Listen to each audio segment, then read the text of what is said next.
Welcome to red TV. నేను మీ తేజ. ఇజ్రాయెల్కి ఇరాన్కి తీవ్ర స్థాయిలో వార్ నడుస్తూ ఉంది. మనం చూస్తున్నాం గత కొన్ని రోజుల నుంచి. ఈరోజు 6వ రోజు వరకు కూడా చేరుకున్నారు. అయితే ఇన్ని రోజుల వరకు కూడా ఇజ్రాయెల్ ఇరాన్ పైన అటాక్ చేయడమే మాత్రం చూసాం. అయితే రీసెంట్గా ఇరాన్ ఇజ్రాయెల్ పైన కూడా వాళ్ళు ఊహించిన విధంగా అటాక్ చేస్తుంది. ఇప్పటికే ఇజ్రాయెల్లో కూడా ఎమర్జెన్సీని ప్రకటించారు.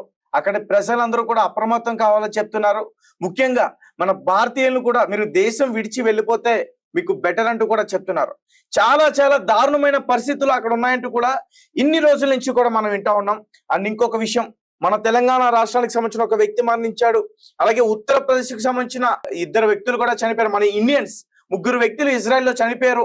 ముఖ్యంగా ఈ యుద్ధ నేపథ్యంలోనే వాళ్ళు చనిపోయారంటూ కూడా మనం ఇన్ని రోజుల నుంచి కూడా వింటున్నాం.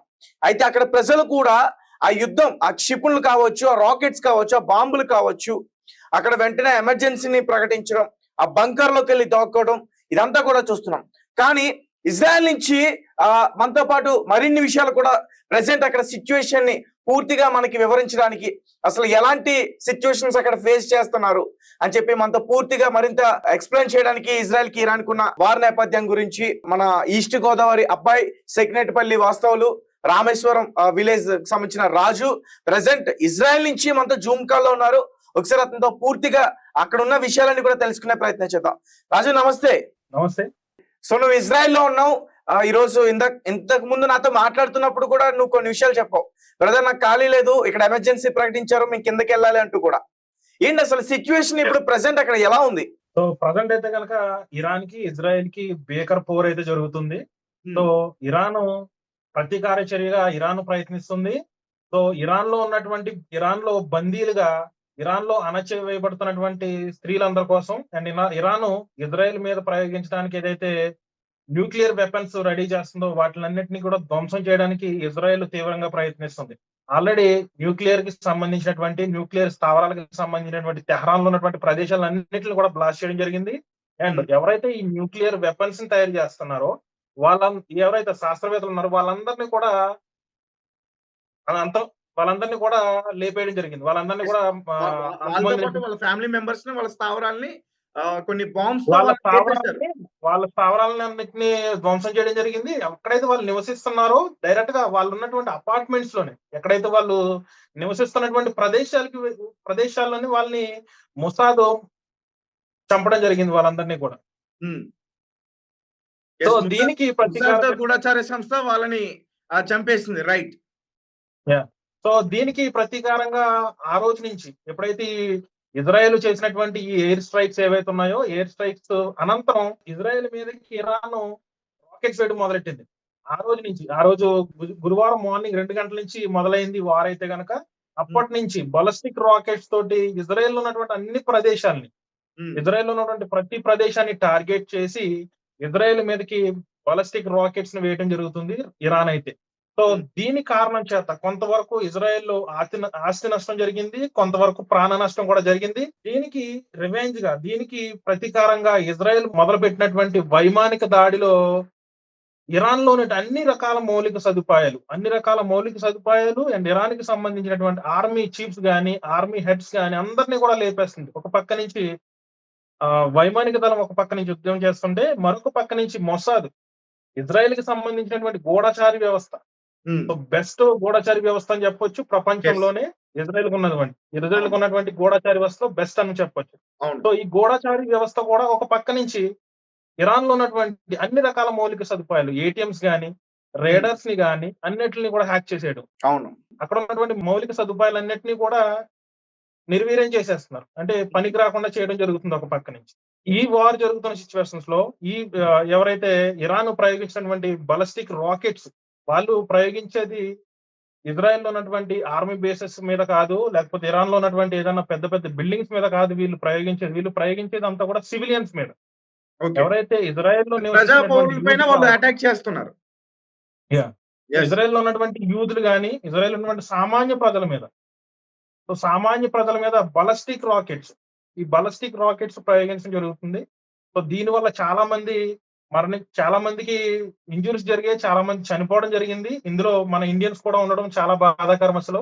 సో వీళ్ళైతే కనుక కన్స్ట్రక్షన్ కి సంబంధించి ఇజ్రాయెల్లో కన్స్ట్రక్షన్ ఫీల్డ్ లో పనిచేయడానికి వచ్చినటువంటి ముగ్గురు వీళ్ళు యూపీకి సంబంధించిన వాళ్ళు అండ్ మన ఇండియా, మన ఆంధ్ర, మన తెలంగాణకు సంబంధించినటువంటి ఒక వ్యక్తి ఉన్నట్టుగా తెలిసింది. కానీ పూర్తి వివరాలు ఇంకా అందలేదు. సో వాళ్ళ ఇమేజెస్ గానీ వాళ్ళ డీటెయిల్స్ అయితే ఇంకా నాకు తెలియలేదు. సో తెలిస్తే కంపల్సరీ మీకు అప్డేట్ చేస్తాను. రైట్ రాజు గారు. అండ్ మీరున్న ప్లేస్ ఎలా ఉంది, అక్కడ సిచ్యువేషన్ ఎలా ఉంది ప్రెసెంట్ మీరున్న ప్లేస్? నేనుంటుంది అయితే కనుక, నేను నివసిస్తుంది అయితే కనుక జెరూసలేం. జెరూసలేం దగ్గర ఉంటున్నాను నేనైతే కనుక. ఇక్కడ ఉన్నటువంటి పరిస్థితులన్నీ కూడా బాగానే ఉన్నాయి ప్రస్తుతానికి అయితే కనుక. ఎప్పుడైతే మాకు అలర్ట్ వచ్చినప్పుడు కానీ, ఎప్పుడైతే మాకు సైరన్ వచ్చినప్పుడు కానీ, మేము సేఫ్టీ రూమ్ లోకి కానీ అండర్ గ్రౌండ్ లోకి కానీ వెళ్ళడం.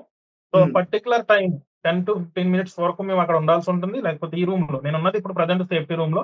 ఇక్కడ కానీ 10 to 15 minutes టైం ఉంటుంది. పర్టికులర్ టైం అయిపోయిన తర్వాత మళ్ళీ మేము బయటకు వెళ్ళిపోవచ్చు. సో మా రెగ్యులర్ వర్క్స్ అన్ని కూడా నార్మల్ గానే ఉన్నాయి. బయటకు వెళ్ళడం, మా డైలీ వర్క్స్ ఏవైతే మేము చేసుకుంటూనే ఉన్నాం. ఎప్పుడైతే మాకు సైరన్ వచ్చినప్పుడు కానీ, మాకు అలర్ట్ వచ్చినప్పుడు కానీ మేము బాంబ్ షెల్టర్ దగ్గరికి కానీ, సేఫ్టీ రూమ్స్ దగ్గరికి కానీ వెళ్ళవలసి ఉంటుంది. ఇది కంపల్సరీ గవర్నమెంట్ నిర్దేశించినటువంటి నోటిఫికేషన్. ఇది కంపల్సరీగా ఫాలో అవ్వాలి ఇజ్రాయెల్ లో ఉన్నటువంటి ప్రతి ఒక్కరు కూడా. సో మీరైనా మన ఎంబసీకి కాంటాక్ట్ చేశారంటే, ఒక ఎమర్జెన్సీ వస్తే కనుక ఒక నెంబర్ ని కూడా ఇవ్వడం జరిగింది కదా మన భారత ఎంబసీ డిపార్ట్మెంట్స్. తెలవీవ్ లో ఉన్నటువంటి ఇండియన్ ఎంబసీ, అలాగే మనకి population and immigration authority, Israel కి సంబంధించినటువంటి ఇమిగ్రేషన్ అథారిటీ అండ్ మన ఇండియన్ ఎంబసీ, ఈ రెండు కలిసి మనకి నెంబర్స్ అలొకేట్ చేయడం జరిగింది. అండ్ వెబ్సైట్స్ కూడా పెట్టారు. సో ఇన్ కేస్ ఎవరికైనా ఏదైనా ఇబ్బంది కలిగినా, లేకపోతే ఎవరికోసం మనం ఎంక్వైరీ చేయాలనుకున్నా కూడా ఆ నెంబర్స్ కి కాల్ చేసి 24/7 అందుబాటులో ఉంటుంది. ఈ నెంబర్స్ కి మనం కాల్ చేసి మనకి కావాల్సినటువంటి వివరాలు అడగొచ్చు.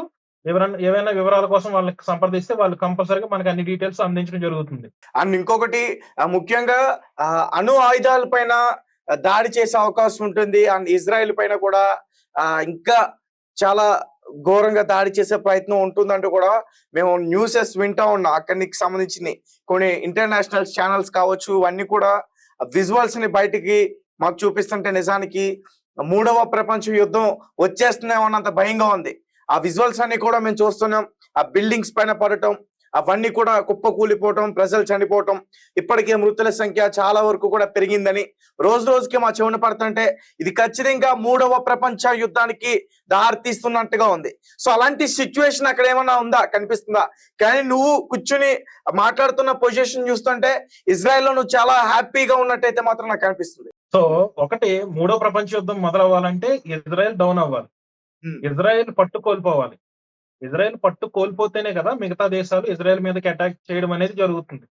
సో ఇజ్రాయెల్ పట్టు కోల్పోవడం కాదు, 10 ఇంతలు ఎక్కువ సామర్థ్యంతో ఏదైతే ఇరాన్ మీద కానీ మిగతా దేశాలు, శత్రు దేశాలన్నింటిని కూడా వాటి బలగాల్ని, వాటికి ఉన్నటువంటి మౌలిక సదుపాయాలని, వాటికి ఉన్నటువంటి ఆర్మీ బేసెస్ ని మొత్తం అన్నిటిని కూడా ధ్వంసం చేసుకుంటూ వెళ్ళిపోతుంది. ఇజ్రాయెల్ డౌన్ అవడం అనేది జరగదు ఎప్పటికీ కూడా. ఎందుకంటే ఇది వాగ్దాన భూమి. సో మీ అందరికీ తెలుసు ఇజ్రాయెల్ అంటే హోలీ ల్యాండ్. సో ఇక్కడ ఈ ప్రదేశాన్ని స్వాధీనం చేసుకోవాలని కానీ, హస్తగతం చేసుకోవాలని కానీ, నాశనం చేయాలని కానీ ఎంతమంది ప్రయత్నించినా కూడా అది ఎప్పటికీ జరగదు.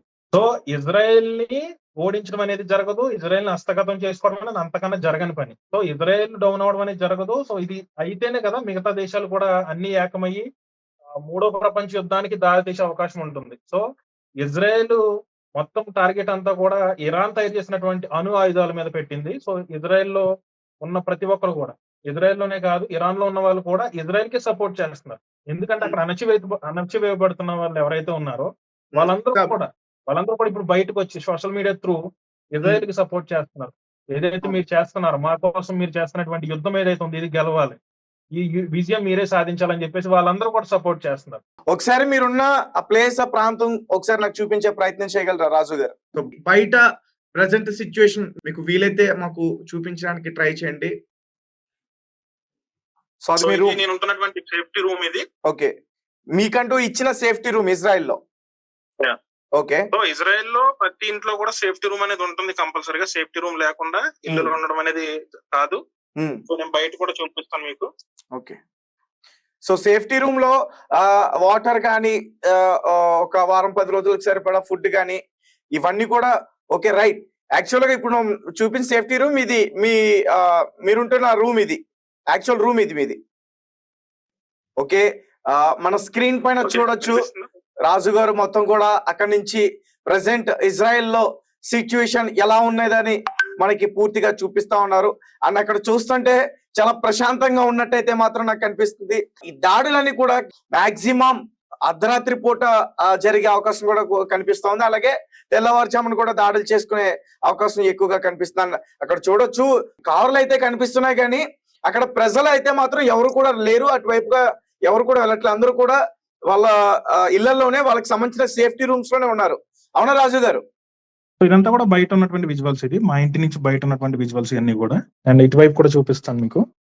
ఓకే, మీకు పక్కన చిన్న పిల్లల సౌండ్ వినిపిస్తుంది కదా, పిల్లలు ఇక్కడ స్విమ్మింగ్ పూల్ లో ఆడుకుంటున్నారు, చిన్న చిన్న పిల్లలు. Okay, right. అంటే ఒకవేళ ఎమర్జెన్సీ ప్రకటిస్తే కనుక మరి వాళ్ళ వాళ్ళ వాళ్ళ ఇళ్ళకి వెళ్ళాల్సిందే. పక్కనే కింద మేము పైన ఫ్లోర్ లో ఉన్నాము, కింద ఫ్లోర్ లో ఏదైతే బాల్కనీ ప్రదేశం ఉంటుందో అక్కడ వాళ్ళు స్విమ్మింగ్ చేస్తున్నారు. Okay, okay, right. సో బయట మీరు ఏదైతే చూస్తున్నారో వార్ జరుగుతుంది, తలలు తెగి పడిపోతున్నాయి, ఇవన్నీ ఏదైతే చూస్తున్నారో, సో ఇక్కడ ప్రజెంట్ ఉన్న సిచ్యువేషన్ చూడండి. చూడండి పక్కన పిల్లల వాయిస్ వినిపిస్తుంది కదా మీకు, ఆడుకుంటున్నారు చక్కగా వాళ్ళు.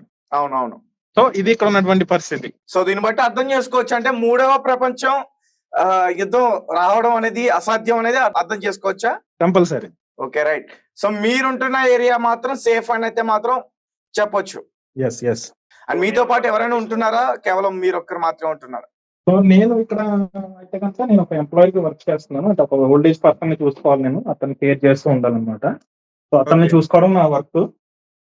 సో అతను అండ్ వాళ్ళ వైఫ్ ముగ్గురం కలిసి ఉంటాం ఇక్కడైతే కనుక. ముగ్గురం కలిసి ఒకే అపార్ట్మెంట్ లో ఉంటాము. ఎప్పుడైతే సైరన్ పడుతుందో, సైరన్ అయినప్పుడు ఇందులోకి రావడం, లేదంటే కిందకి వెళ్ళడం జరుగుతుంది. వాళ్ళని కూడా తీసుకెళ్లిపోతారా మీ సేఫ్టీ రూమ్ లోకి?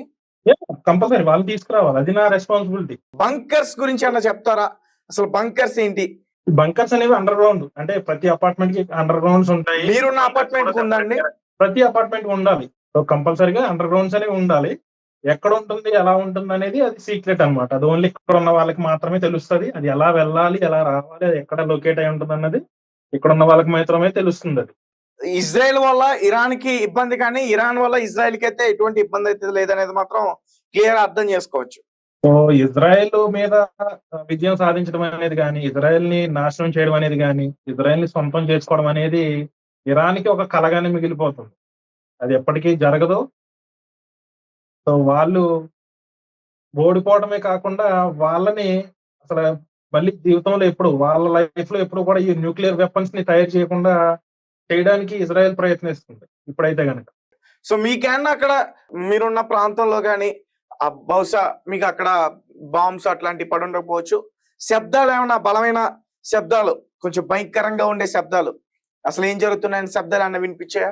ఎప్పుడైతే ఈ రాకెట్స్ వస్తున్నప్పుడు, రాకెట్స్ ఎవరైతే వీళ్ళు వేస్తున్న రాకెట్స్ ఏవైతే వస్తున్నాయో, రాకెట్స్ వచ్చిన టైంలో ఇజ్రాయెల్ కి సంబంధించినటువంటి ఐరన్ డోమ్ వ్యవస్థ నుంచి, ఐరన్ డోమ్ సిస్టమ్ నుంచి మిసైల్స్ అనేవి రిలీజ్ అవుతూ ఉంటాయి. ఎన్ని రాకెట్స్ వస్తే అన్ని మిసైల్స్ అవి షూట్ చేస్తూనే ఉంటుంది. ఓకే. సో ఈ ఐరన్ డోమ్ నుంచి రిలీజ్ అయినటువంటి మిసైల్స్ ఏవైతే ఉన్నాయో అవి వెళ్ళి గాల్లోనే వాటిని పేల్చడం జరుగుతుంది. అప్పుడు శబ్దాలు వస్తూ ఉంటాయి. అవి పేలిన తర్వాత, ఏవైతే బాలిస్టిక్ రాకెట్స్ పేలిన తర్వాత వాటి శకలాలు కింద పడుతూ ఉంటాయి. సో అందుకని మాకు ఇచ్చినటువంటి ఇన్స్ట్రక్షన్స్ ఏంటంటే, ఎప్పుడైతే మీకు సైరన్ మోగిన తర్వాత 10 నుంచి 15 నిమిషాలు పర్టికులర్ టైం చెప్తారు. వాళ్ళు కంప్లీట్ గా వాటిని అన్నింటినీ కూడా గాల్లో కాల్ చేసిన తర్వాత, పేర్ చేసిన తర్వాత మాత్రమే మాకు మళ్ళీ నోటిఫికేషన్ వస్తుంది. మేము బయటికి వెళ్ళొచ్చని కానీ, బయటికి రావచ్చని కానీ మాకు నోటిఫికేషన్ వస్తుంది. అప్పటిదాకా కూడా మేము బయటికి రాకూడదు. ఎందుకనంటే ఎప్పుడైతే ఈ బాలిస్టిక్ రాకెట్స్ పేలిన సమయంలో ఆ శకలాలు ఏవైతే ఉంటాయో, ఆ పేలిపోయినటువంటి ఆ రాకెట్ కి సంబంధించినటువంటి శకలాలు ఏవైతే ఉన్నాయో కింద పడుతూ ఉంటాయి ఆ సమయంలో. సో అవి మీద పడినా కూడా చాలా ప్రమాదం, చాలా ఎత్తు నుంచి పడుతూ ఉంటాయి కాబట్టి, సో అది ప్రమాదం కాబట్టి ఆ టైంలో కూడా మేము బయటికి వెళ్ళడానికి అవకాశం లేదు మాకు. సో ఆ టైంలో శబ్దాలు రావటం, ఆ పేలిన సౌండ్స్, నేను నా వీడియోస్ లో కూడా చాలా వీడియోస్ లో చూపించాను. అవి పేలుతున్నప్పుడు ఎలా ఉంటుంది, సౌండ్స్ ఎలా ఉంటుంది, అవన్నీ కూడా చూపించాను మీకు ఆల్రెడీ. మీ యూట్యూబ్ ఛానల్లో మేము చూడడం జరిగింది అవి కూడా. జెరూసలేం లో ఉన్నటువంటి పరిస్థితి అయితే ఎలా ఉంది అండ్ నార్త్ ఇజ్రాయెల్ లో అండ్ తెలవీవ్ ప్రాంతంలో ఎక్కువ ఈ తెలవీవ్ ప్రాంతంలోని మరియు నార్త్ ఇజ్రాయెల్ లో కూడా ఎక్కువ శాతం ప్రాణ నష్టం జరిగింది అండ్ ఆస్తి నష్టం కూడా చాలా వరకు జరిగింది. ఏవైతే ఈ బాలిస్టిక్ రాకెట్స్ ద్వారా, ఈ బాలిస్టిక్ రాకెట్స్ సివిలియన్స్ మీద, సామాన్య ప్రజల మీద ప్రయోగించడానికి వాళ్ళు టార్గెట్ పెడుతున్నట్టు తెలుస్తుంది ఇవన్నీ చూస్తుంటే కనుక. ఇప్పటి వరకు ఇజ్రాయెల్ లో ఎంత మంది చనిపోయి ఉంటారు? నిన్న ఎక్కువగా దాడులు చేసినట్టుంది ఇజ్రాయెల్ కూడా. సో ఇజ్రాయెల్ పైన ఇరాన్ చాలా దాడులు చేస్తూనే ఉంది. ఇజ్రాయెల్ దాడులు అయితే ఆపలేదు. వైమానిక దాడులు చేస్తుంది అండ్ మొసాద్ కూడా ఒక పక్క నుంచి దాడులు చేస్తుంది, ఒక పక్క నుంచి మెయిన్ పర్సన్స్ అందరిని లేపేస్తుంది. వాళ్ళ ఆర్మీకి సంబంధించి మెయిన్ హెడ్స్ ఎవరైతే ఉంటారో చంపేస్తుంది. వాళ్ళు వేరే వాళ్ళని రిక్రూట్మెంట్ చేస్తున్నారు. రిక్రూట్మెంట్ చేసిన 1 డేలోనే వాళ్ళు లేపేస్తారు. అంత స్పీడ్ గా వర్క్ చేస్తుంది మొసాద్ కూడా ఇరాన్ లో. ఎస్, రీసెంట్ గానే చూసాం. అలీ అనే ఒక ఆర్మీ చీఫ్ ని కూడా అతన్ని నియమించి 4 రోజులు కూడా కాలేదు, అతను కూడా ఇజ్రాయెల్ మట్టుబెట్టిందనే వార్త కూడా వెళ్ళలోకి వచ్చింది. రైట్. నియమించిన వెంటనే వాళ్ళని లేపేస్తుంది. అండ్ వాళ్ళు మళ్ళీ కొత్త వాళ్ళని రిక్రూట్మెంట్ చేసుకుంటున్నారు, వాళ్ళని కూడా లేపేస్తుంది. ఇదైతే ఆగట్లేదు. సో ఎవరైతే పర్సన్ వస్తారో పర్సన్ కంపల్సరీగా మొసాద్ చేతికి చిక్కాల్సిందే. Right, thank you so much Raju గారు. అండ్ మీరు జాగ్రత్తగా ఉండాలి, మీరు సేఫ్ గా ఉండాలని చెప్పేసి నేను మనస్ఫూర్తిగా కోరుకుంటున్నా. ఒకవేళ మీకు ఇబ్బంది తలెత్తితే మీరు కంపల్సరీగా మన భారత ఎంబసీకి మీరు కాంటాక్ట్ అవ్వండి, మీరు సేఫ్ గా ఉండాలి. అండ్ చాలా సమాచారం మాకు అందించారు. ప్రజలందరూ కూడా అసలు ఇజ్రాయెల్ ఇరాన్ వార్ ఏదేదో జరిగిపోతుంది, ఏదేదో అయిపోతుంది, అంతమైపోతుంది అనుకుంటున్నాం. ఒక రకంగా ఆస్తి నష్టం జరుగుతుంది, ప్రాణ నష్టం జరుగుతుంది. కాకపోతే ఇది వరల్డ్ వారికి దారి తీసేంత పెద్ద యుద్ధం అయితే కాదనైతే మాత్రం క్లియర్ గా మన రాజు గారు సగ్నెట్పల్లి వాస్తవ రీతినైతే మాత్రం క్లియర్ గా ఈయన చెప్పే ప్రయత్నం చేస్తున్నారు. సో గైస్, చూశారు కదా ఇరాన్ ఇజ్రాయెల్ మధ్య జరుగుతున్న ఈ భీకర పోరులో ఇప్పటికే చాలా మంది కూడా మరణించడం జరిగింది. ఒక పక్క ఇజ్రాయెల్ కి సంబంధించిన ఏదైతే గూఢచారి సంస్థ ఉందో మసూద్, సో వాళ్ళు టార్గెట్ పెట్టుకుని ఎగ్జాక్ట్ గా అక్కడ వాళ్ళని అటాక్ చేయడం అయితే జరుగుతూ ఉంది. ఇప్పటి వరకు శాస్త్రవేత్తల్ని, అనుస్థావరాల్ని, ఆర్మీ చీఫ్ల్ని, వాళ్ళందరినీ కూడా వన్ బై వన్ వాళ్ళందరినీ కూడా లేపుకుంటూ వచ్చేసింది ఇజ్రాయెల్. సో ఇరాన్ తో పోల్చుకుంటే ఇజ్రాయెల్ చాలా చాలా స్ట్రాంగ్. అండ్ ఇజ్రాయెల్ కి సపోర్ట్ చేస్తున్న దేశాలు కూడా చాలా స్ట్రాంగ్. అమెరికా కావచ్చు, భారత్ కావచ్చు, ఇతర వేరే దేశాలు కావచ్చు. అండ్ ఇరాన్ పైన దాడులు చేస్తున్నందుకు 21 ముస్లిం దేశాలు ఖండిస్తున్నాయి. కానీ ఇరాన్ ఎవరికి తెలియకుండా అణు బాంబుల్ని తయారు చేసే ప్రయత్నం చేస్తుంది. అందుకోసమే ఫ్యూచర్ లో ఇబ్బంది తలెత్తే అవకాశం ఉంటుంది. కాబట్టి ముందుగానే జాగ్రత్తతో ఇజ్రాయెల్ ఈ దాడులు చేస్తున్నట్టు కూడా చెప్తున్నారు. అండ్ మరొక పక్క ఈ రోజు వచ్చిన వార్త ఏంటంటే హిజాబ్ ఎవరైతే అక్కడ ఉన్నారో లేడీస్, వాళ్ళు పూర్తిగా వస్త్రం ధరించాలి, కనీసం వాళ్ళ వెంట్రుకలు కూడా బయటికి కనిపించకుండా ఉండకూడదు. అండ్ రీసెంట్ గా కూడా 2022, 2023లో కొంతమంది స్త్రీలను వాళ్ళు అతి కిరాతకంగా దారుణంగా చంపేసిన ఘటనలు కూడా ఉన్నాయి.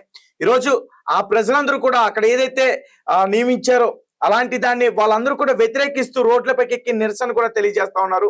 ఖమేనీని అంతం చేయాలంటూ కూడా ఇజ్రాయెల్ కి సపోర్ట్ చేస్తా ఉన్నారు. సో దీన్ని బట్టి అక్కడ పూర్తిగా మనకు అర్థం చేసుకోవచ్చు, అక్కడ ప్రజలు కూడా ఇరాన్ చేస్తున్న ఆ పాలనలో చాలా ఇబ్బందుల్ని ఎదుర్కొంటా ఉన్నారు. అండ్ ఒక మహిళను చూడొచ్చు, దాడి చేసే ప్రయత్నం చేస్తుంది ఒక వ్యక్తి పైన. ఈ రోజు వాళ్ళందరూ కూడా ఆ హిజాబులు చేసి తాముకి ఈ రోజు ఫ్రీడమ్ వచ్చింది అన్నట్టుగా వాళ్ళ హ్యాపీగా ఆ ఉన్న మూమెంట్ ను కూడా సోషల్ మీడియాలో కూడా షేర్ చేస్తా ఉన్నారు. సో దీనికి సంబంధించిన మరిన్ని అప్డేట్స్ మళ్ళీ అందిస్తా ఉన్నాం.